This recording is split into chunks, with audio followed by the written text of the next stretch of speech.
Saludos, como estão? Olá, pessoal, tudo bem com vocês? Saludos. Hoje nós vamos falar um pouquinho, né, sobre essa jornada do aprendizado do espanhol para o concurso de admissão à carreira diplomática, certo? A gente sabe, né, que é preciso que haja uma bagagem, né, essencial para a construção de, por exemplo, um bom vocabulário, certo? A gente precisa chegar no concurso com certos conhecimentos, com certas ferramentas essenciais aí, ok? Então, hoje a gente vai falar como chegar a esse ponto, né, de ter um bom vocabulário, né? E, além disso, o vocabulário em si só é suficiente, né? Não. Eu acho que, além da gente construir vocabulário, o que é que vocês acham? A gente precisa, né, ter uma ideia muito maior do que é o idioma, certo? E para isso, leituras só bastam, né? Será que bastam só as leituras? Eu acho que seria preciso algo mais, né? Mas, né, a gente sabe que o concurso é pesado e que a gente tem outras disciplinas, né, que são puxadas para caramba, né? Então, ao contrário de tentar forçar muito essa questão do aprendizado do idioma, a gente pode trabalhar ele ou trabalhar os idiomas, né, de uma forma assim um pouco mais de leveza, né?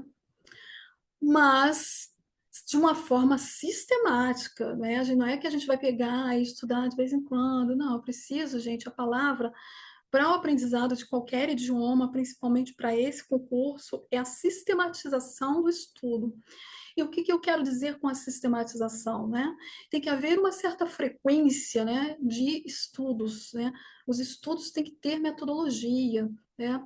E para isso, você precisa direcionar um certo tempo, né? Dedicar um certo tempo para aquele idioma. Mas pode ser um tempo em que você está, por exemplo, você sabe que sexta-feira à tarde, quinta-feira à tarde, você está cansado, né? Já de estudar as outras disciplinas. Então agora eu vou estudar espanhol, né? Então eu posso intercalar para não cansar muito. Então aí é válido, certo? Para senão vira uma coisa sufocante realmente, tá? Então, eu tenho algumas dicas a trazer para vocês aí em relação a esse aprendizado, né? Como tornar esse aprendizado assim um pouco mais assim sistematizado, certo? Seria essencial você ter um professor, alguém que te acompanhasse, alguém que já te indicasse o caminho a seguir, certo? Mas se você, por enquanto, não tem condição de fazer isso, né? O que você poderia fazer? Estou estudando sozinho, Angela, o que eu faço? Você poderia começar a olhar a gramática, certo? Ah, mas Ângela, eu estou estudando assim só com leituras. É suficiente? Eu diria que as leituras são essenciais, mas não são suficientes, porque se você não conhece as regras gramaticais, fica um pouco difícil. Então, olha, dentro de regras gramaticais, o que eu destaco? A conjugação verbal é um pouco difícil, certo? É um pouco complicada. Ah, mas Ângela, é muito mais fácil, porque eu já tenho português. Eu concordo, foi exatamente esse o ponto desse vídeo, né? É exatamente a semelhança do espanhol com o português que nos traz uma certa dificuldade, né? Porque se é um certo ponto que eu quero fazer uma tradução, que eu me deparo com determinado set de palavras que eu não sei exatamente se eu estou. Será que isso aqui é português ou será que isso aqui é espanhol mesmo? Certo? Você fica naquele campo de dúvida, certo? E às vezes tem palavras que a palavra que você precisa para traduzir é totalmente diferente no espanhol, certo? Então, assim, é preciso ver essa questão do verbo, o uso das construções das frases no idioma pode ser um pouquinho diferente. A gente vai ver alguns tópicos, né, ao longo, se vocês quiserem, né, claro. Vocês têm que dizer aí para mim o que, que vocês querem, né? Comentem aí embaixo, o que vocês precisam realmente, né? E ver quais essas diferenças, como eu falei, e fazer exercício, gente, porque fixação do aprendizado é exercício, certo? Mas que tipo de exercício? Ah, gente, se a gente está falando de gramática, exercício gramatical, né? Se a gente está falando de vocabulário, os exercícios voltados para vocabulário mesmo, certo? Que seriam interessantes aí para vocês, tá bom? Então, olha, outra coisa que eu venho falar, além desse uso do idioma, né, o uso dos verbos, né, e conjugação de verbos, o uso de tempos verbais, o que seria interessante também dentro de ortografia, né, que traz aí um certo desafio, falei para vocês, né, é acentuação, traz desafio, enfim.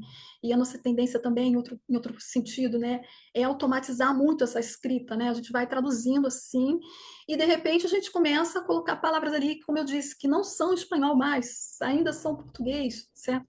E a gente acaba escrevendo em português. Então, as palavras são muito parecidas, né? O sentido também. Outra coisa que muitas vezes a palavra é semelhante, mas é nos dois idiomas, certo? Elas trazem semelhanças nos dois idiomas, mas o sentido, como eu falei, é totalmente diverso. Então, essas palavras são falsas amigas, certo?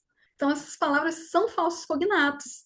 Então, você precisa diferenciar os falsos amigos, os falsos cognatos, né?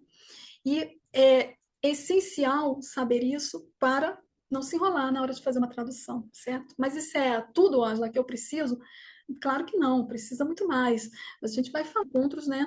E lembrando que esses vídeos aqui do canal são parte, né, de um trabalho que eu já faço mais longo prazo com os alunos para o CACD, e a gente tem um curso, né? Eu vou deixar aqui para vocês, quem estiver interessado, claro, falar comigo, né, a respeito de simulados, dos cursos, vou deixar o link, né, do site aqui embaixo para vocês entrarem em contato aí para a gente trabalhar, né, um pouquinho mais, se conhecer um pouquinho mais, voltados para a prova, né, semelhantes à prova, certo? Então, no nosso próximo encontro, a gente vai falar de quê? Falsos cognatos, não percam, ok? Falsos cognatos. Compartilhe aí o vídeo, convide os colegas, os amigos, tá bom? Clique em notificações aí, essas coisas do YouTube que o YouTube gosta, né? Nos ajude aí a compartilhar os vídeos para a gente conseguir fazer um trabalho decente aqui com vocês, tá bom, amigos? E a gente se encontra aí no nosso próximo vídeo. Hasta pronto!